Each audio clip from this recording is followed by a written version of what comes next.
¿Qué tal, chicos? Buenos días, soy el profesor Martín y el día de hoy vamos a ver la clase que corresponde a los grandes ilustrados y a los déspotas ilustrados. Vamos a ver la diferencia entre ellos. Vamos a empezar la clase, como siempre conmigo, dándoles las gracias a Diosito. Le vamos a agradecer porque estamos vivos, porque estamos con nuestras familias, porque tenemos algo que comer. Y le vamos a pedir lo mismo, que nos cuide, que cuide a nosotros, que cuide a nuestras familias, que ponga siempre un plato de comida en nuestra mesa y en las mesas de las personas que más lo necesitan. Bien, chicos, vamos a empezar. Quiero que vean primero un video sobre las ideas políticas del siglo XVIII. Las nuevas ideas políticas del siglo XVIII. Representantes. Barón de la Brede y de Montesquieu, 1689-1755.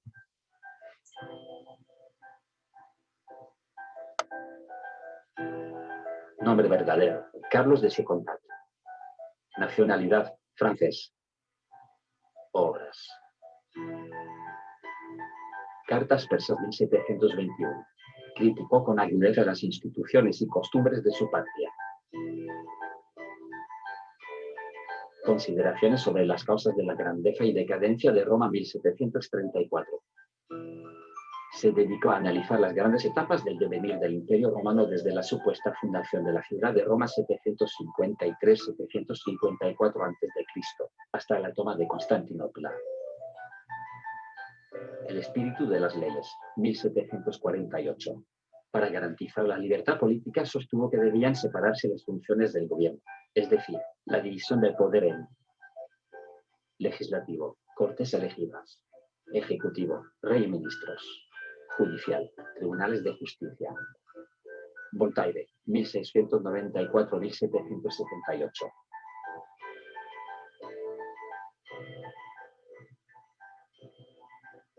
Nombre verdadero, Francisco María Rouet.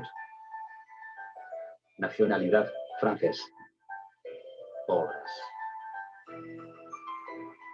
Cartas filosóficas o cartas sobre los ingleses, 1734. Expone las ideas de Locke, manifiesta admiración por el régimen liberal inglés y critica la autoridad absoluta del rey de Francia. Elementos de la filosofía de Newton, 1738. Voltaire se propone exponer en forma elemental, con finalidad divulgadora, las teorías y los descubrimientos de Newton. Diccionario filosófico, 1764. Fue concebida por su autor como una máquina de guerra contra la infamia. Juan Diego Rousseff, 1712-1778.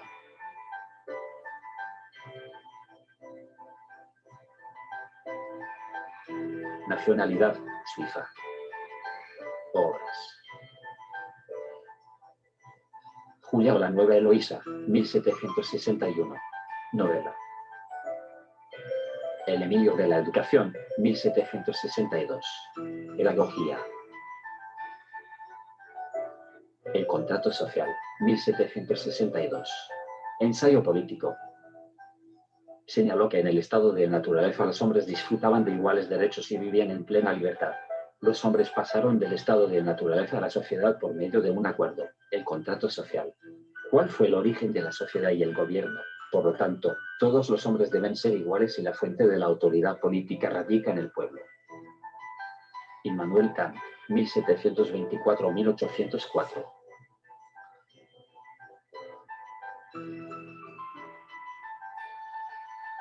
Nacionalidad, alemán. Obras. La paz perpetua, en la cual sostiene que el medio para establecer y conservar la paz radica en el desarrollo del comercio y de las relaciones internacionales, como los beneficios recíprocos para los diferentes estados. La crítica de la razón pura, 1781. Estudio del conocimiento. La crítica de la razón práctica, 1788.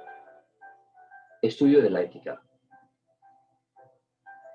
La crítica del juicio, 1790. Estudio de la estética. Bien, Acá esto nos ha permitido ver los principales pensadores ilustrados que vamos a estudiar el día de hoy, ¿no? Los grandes ilustrados. En el siglo XVIII vio surgir muchos intelectuales que cuestionaron a los antiguos supuestos de su época. Eh, en algunos casos fueron protegidos y estimulados en su labor, pero en otros sufrieron censura y prisión y el exilio. A ver, un momento. Bien, quiero que veamos cuáles son. Espérense. Bien, ¿cuáles son estos teóricos? Los teóricos políticos de la Ilustración, los grandes pensadores políticos sociales en el siglo XVIII fueron Montesquieu, los que hemos visto en el video, ¿no? Montesquieu, Voltaire y Rousseau. Ahí nos agregaron en el video, aparte a Kant, pero estos van a ser los principales. En el texto que yo les he colocado no aparece Kant, pero aparecen estos tres principales, ¿no? Francés y suizo. Primero, Montesquieu propuso una sociedad de la cual la ley limitase la autoridad, pues afirmaba que el uso del poder tiende a originar violencia y abuso de quien lo detenta.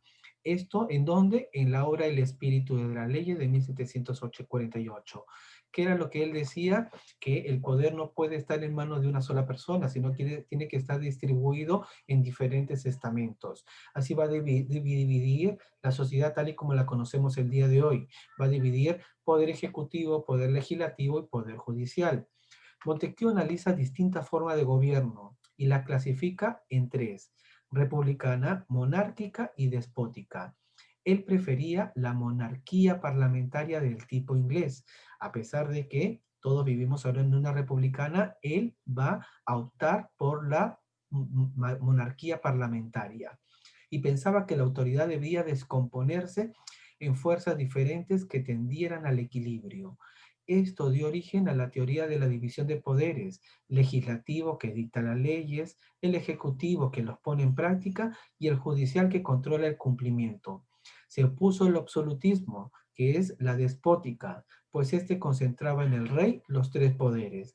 Para que el poder no sea un poder despótico, tiene que dividirse en estos tres: legislativo, ejecutivo y judicial, que es lo que corresponde a la sociedad republicana, aunque él va a decir que va a primar por una monarquía parlamentaria con estos estamentos. Después de Montesquieu va a aparecer Voltaire, ¿no? Voltaire es otro de los grandes pensadores del mismo siglo, del siglo XVIII. Ha sido como considerado el más genuino pensador de la Ilustración francesa. Fue polifacético. Polifacético tenía muchas caras, se podía dedicar a muchas cosas, ya que era dramaturgo, poeta y filósofo. ¡Wow!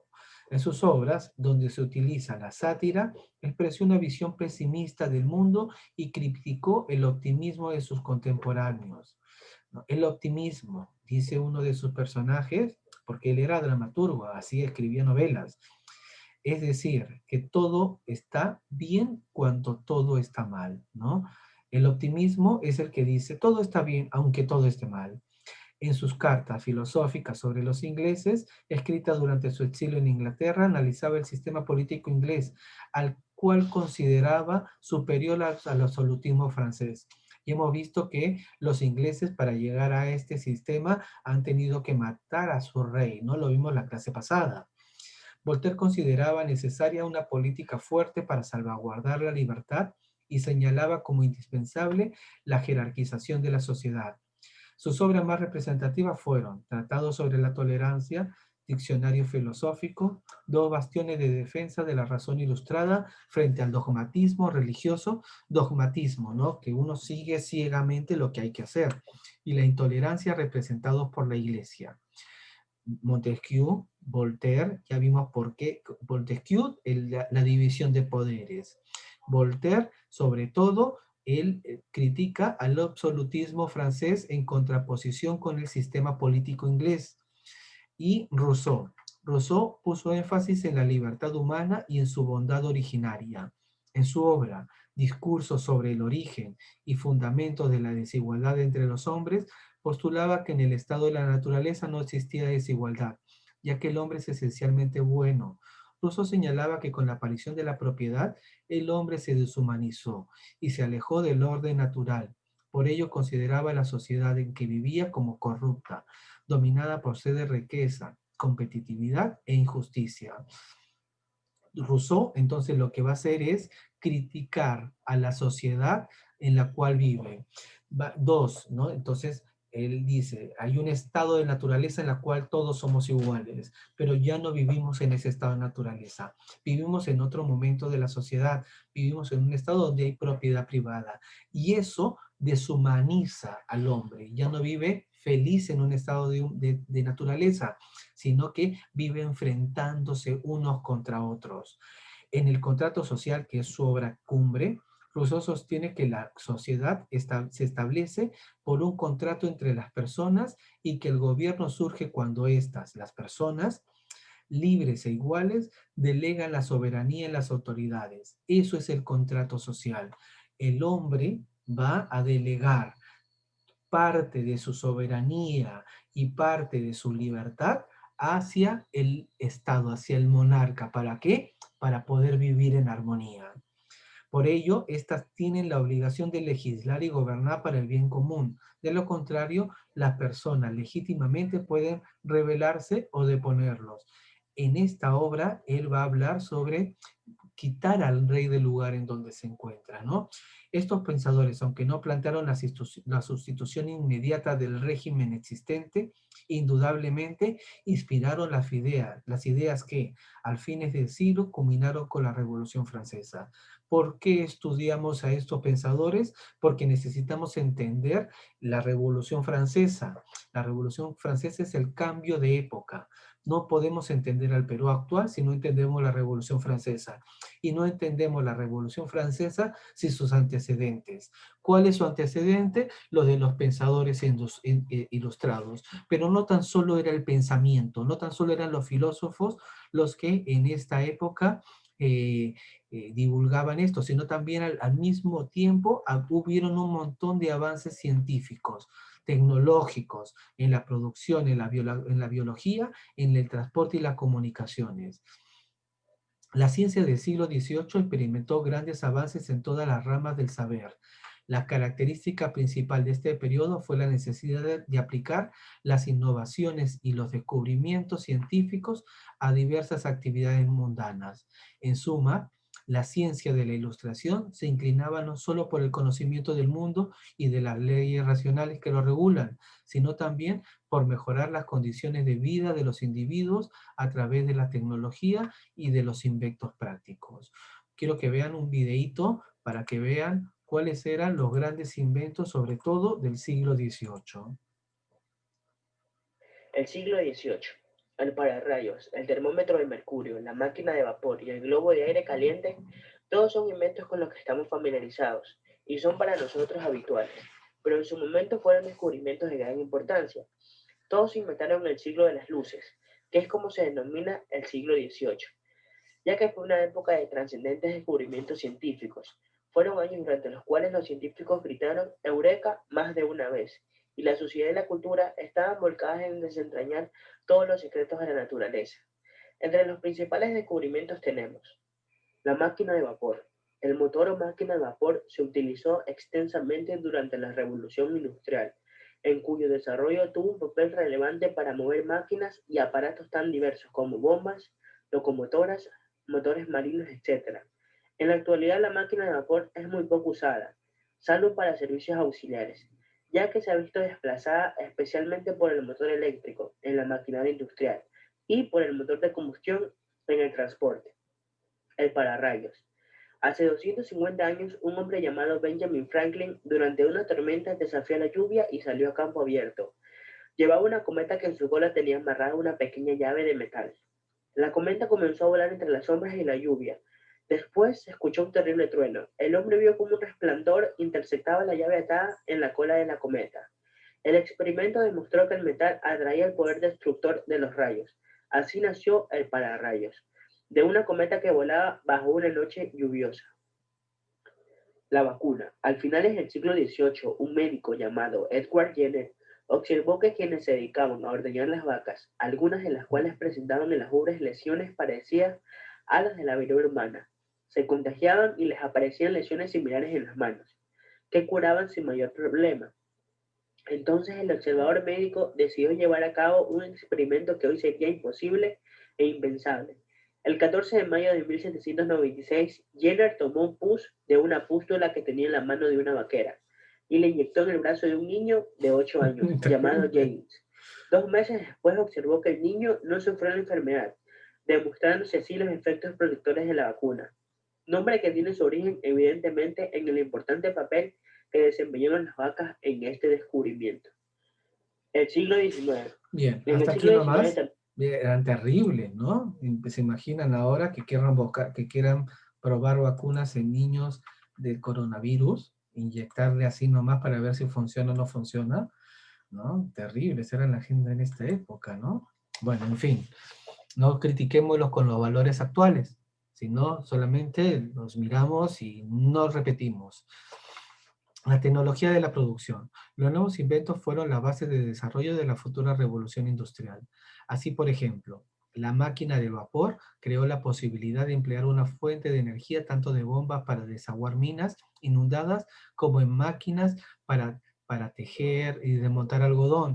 La utilización del carbón tostado, coque, para fundir hierro evitó a su vez que siguieran talándose bosques en Inglaterra para usar la leña como combustible. Entonces, ¿cuáles van a ser estos inventos? La máquina del vapor, el carbón para la producción. Los avances de la biología. La preocupación por medir y cuantificar llevó a la invención del termómetro de mercurio para tomar la temperatura del cuerpo y de la escala centígrado para medir la temperatura ambiental. Asimismo, empezaron a utilizar el sistema métrico decimal. Los avances de la química, la medicina y las ciencias naturales también fueron muy importantes. Lavoisier creó la nomenclatura química. El sueco Carbon Linneo elaboró una clasificación de vegetales y animales usando el latín. El biólogo Buffon, qué nombre, ¿no? Inició el debate sobre los orígenes de la vida y la transformación de las especies. Jenner, en el 96, descubrió para combatir enfermedades muy contagiosas como la viruela. Eso ya lo vimos, que al final, eso que le inyectaban las púlulas de las vacas, ¿no? De las vacas con viruela al niño este pobrecito. Las innovaciones en el transporte y las comunicaciones. En 1783, los hermanos Joseph y Jacques Montgolfier plantearon globos aerostáticos impulsados por aire caliente que podían llevar tripulantes en una barquilla. Por otro lado, miren, el globo aerostático, 1783, cajón neumático permitió crear zonas secas en el techo de los ríos para construir basamentos de los puentes, mientras se difundía la construcción de canales. Construcciones de canales con basamento, ¿no? En el siglo XVIII se inventó también el nuevo sistema de impresión, litografía, que se utilizó para reproducir textos o imágenes previamente grabados sobre una piedra caliza porosa. Las creaciones del siglo no excluyeron elementos tan simples y prácticos como la pila o el pararrayos, ideados por Benjamin Franklin. Bien, acá está la línea de tiempo de los principales avances científicos del siglo XVIII, que es llamado siglo de las luces. Al mismo tiempo que existían estos grandes ilustrados y todos los avances científicos en la tecnología, en la filosofía, ¿no? Van a existir los déspotas ilustrados. ¿Qué son los déspotas ilustrados? En la segunda mitad del siglo XVIII, el siglo de las luces, ¿no? Porque algo que da luz. Veníamos de una época de oscuridad, ellos así veían la Edad Media, y ahora viene la época de la luz, la época de la razón. Varios estados europeos absolutistas adoptaron ideas ilustradas. Ya sabemos lo que es un estado absolutista. Vimos a Francia como estado absolutista modelo. Ahora, no tan solo es absolutista, sino también es ilustrada por las ideas que estamos viendo. Así surgió el despotismo o absolutismo ilustrado. Las reformas ilustradas. Algunos monarcas europeos implementaron reformas inspiradas en las ideas ilustradas. Ya vimos cuáles eran esas ideas. Sin embargo, continuaron reprimiendo las demandas de una mayor libertad y la participación del pueblo. Es decir, solamente implementaron las reformas que a ellos les convenían, ¿no? Fueron llamados déspotas ilustrados. Su filosofía se resume en la frase, todo para el pueblo, pero sin el pueblo. Las políticas reformistas abarcaron los siguientes ámbitos. Administración. La burocracia estatal se fomentó la centralización y la uniformidad de las instituciones, así como la promoción de funcionarios técnicos sin distinción de su origen social, es decir, más eficientes. Antes de estos, la burocracia del Estado eran nobles, ahora van a ser gente importante, ¿no? Gente que sobresalga al resto.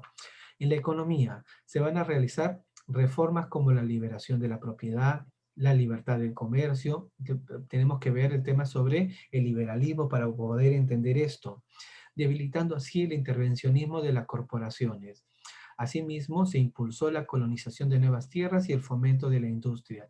Acá venimos nosotros, ¿no? Acá estamos ya América colonizada. Empiezan a venir grandes ingentes de inmigrantes hacia América.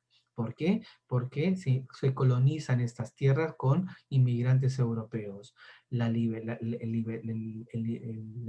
de propiedad, de comercio, la justicia. Esto es en la economía, ¿no? La economía liberal. La justicia. Se redactaron nuevas leyes, se suprimió la tortura y se limitó la pena de muerte. Todo va cambiando, ¿no? ¿Por qué? Por las ideas ilustradas. La educación. Se amplió la educación a las clases populares mediante la creación de nuevas instituciones, orientándolas hacia las ciencias con aplicación práctica en la producción. Además, se apoyó la investigación y se fundaron sociedades científicas. De educación se invierte un montón en la educación porque obviamente eran ilustrados, por eso es que la educación cobra una importancia sideral. Y la religión, se aplicó una política de tolerancia religiosa. Antes veníamos, recuerda, lo vimos en la clase pasada, la guerra de los 30 años, que eran guerras religiosas. Asimismo, el Estado buscó ejercer un mayor control sobre la iglesia, regalismos. Esta tendencia no resultó difícil en los países protestantes y ortodoxos, cuyas iglesias eran nacionales. En cambio, en los países católicos, produjo enfrentamientos entre el Papa y dio origen a medidas drásticas como la expulsión de los jesuitas. Acá, 1786, se expulsan a los jesuitas del Perú y de toda América. El uso político del pensamiento ilustrado. Para los déspotas ilustrados, las ideas ilustradas. ¿Cuáles son las ideas ilustradas? Estas de acá, las que decían estos teóricos, las que ya las acabamos de ver. Las ideas ilustradas también eran útiles en un sentido más amplio. Además del progreso económico y social, los reyes deseaban avanzar en el proceso de concentración de poderes. Las críticas que hicieron los ilustrados a los sectores privilegiados resultaba útil para acabar con algunos aspectos que todavía escapaban al control real, como la falta de contribución económica de la nobleza y el clero, la independencia de la iglesia o los privilegios de los griegos. Algunos monarcas trataron de limitar el poder de estos estamentos privilegiados, pero sin mucho éxito.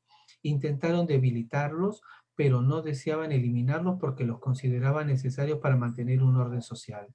Así, el despotismo ilustrado mostró que tenía una capacidad ilimitada para transformar a la sociedad. Entonces, los reyes usaban en lo que les convenía, ¿no? Las ideas de los ilustrados. Quiero que veamos un último video antes de terminar, ¿no? El despotismo ilustrado. Hola, ¿qué tal? ¿Cómo les va? Hoy vamos a hablar sobre el despotismo ilustrado. El despotismo ilustrado es un régimen político que caracterizó el siglo XVIII, cuyo lema era todo por el pueblo, pero sin el pueblo. El despotismo ilustrado se enmarcaba dentro del absolutismo, pero usando las ideologías de la Ilustración para mantener la monarquía absoluta que imperaba desde el siglo XVI. El despotismo ilustrado, también referido como absolutismo ilustrado, se consideraba una fase posterior al absolutismo, donde el monarca concentra todo el poder que es considerado un derecho divino. Continuemos hablando sobre las características de este despotismo. Una definición razonable puede ser logrando haciendo mención de las características centrales que le dan forma al concepto. Esta parte de la historia, también conocido como despotismo o absolutismo benevolente, describe una forma de gobierno del tipo de concentración de poder en la autoridad política. Otra de las características es que el despotismo ilustrado está claramente asociado con sistemas monárquicos ilustrados, los que se sustentan en la racionalidad del gobernante a la que interpretan como benevolencia. Otra característica es que describe así a un gobierno racional, ilustrado, letrado, civilizado e instruido, que es una herramienta para el combate a la ignorancia y los prejuicios. Es una autoridad cuya misión es educar e ilustrar al ciudadano. Continuemos particularmente con un breve resumen de esta etapa de la historia. Bien. El despotismo ilustrado fue una forma de gobierno que existió durante la época de la Ilustración. Se trató de un concepto político que se desarrolló dentro de las monarquías absolutas, que incluyó la adaptación de ciertas ideas filosóficas provenientes de los pensadores de la Ilustración más famosos al ámbito político. Los monarcas que gobernaban bajo esta forma de gobierno mantenían el mismo sistema social que existía con el antiguo régimen, pero además intentaban enriquecer a sus pueblos desde el punto de vista cultural. El término despotismo ilustrado se conoció también como despotismo benevolente o absolutamente ilustrado. El surgimiento del despotismo ilustrado se explicó como la falta de voluntad revolucionaria que movía a los filósofos ilustrados, ya que aunque se encontraban disgustados con el rumbo de la sociedad y criticaban la política de esta época, no querían luchar por el cambio rotundo, pero sí se enfocaron en promover un cambio pacífico que estuviera guiado y dirigido por los monarcas. Los monarcas que gobernaron bajo este movimiento fueron llamados déspotas ilustrados, los cuales eran reyes que gobernaban con poder absoluto sobre sus pueblos. Muchos de ellos tomaron algunas ideas de la Ilustración, pero solamente lo que consideraban más convenientes, con la única finalidad de que los ayudaran a mantener el poder. Por último, podemos decir que estos monarcas se encargaron de desarrollar una serie de reformas que contribuyeron con la eliminación del feudalismo para lograr abarcar un poder mayor. Continuemos hablando sobre esto. Bien, hasta acá está bien para poder entender justamente lo que hemos venido explicando. Y ahora quiero que vean quiénes eran estos monarcas. Ya hemos visto lo que era el despotismo ilustrado, sabemos quiénes eran los déspotas, sabemos qué son las ideas ilustradas. Ahora veamos a sus representantes. Los reyes tenían entre sus objetivos la evolución de sus sociedades bajo el control y dirección de la monarquía, sin contar con el resto de la población. Por eso, a pesar de que se aplicaron algunas ideas provenientes de la Ilustración, mantuvieron el sistema político del absolutismo.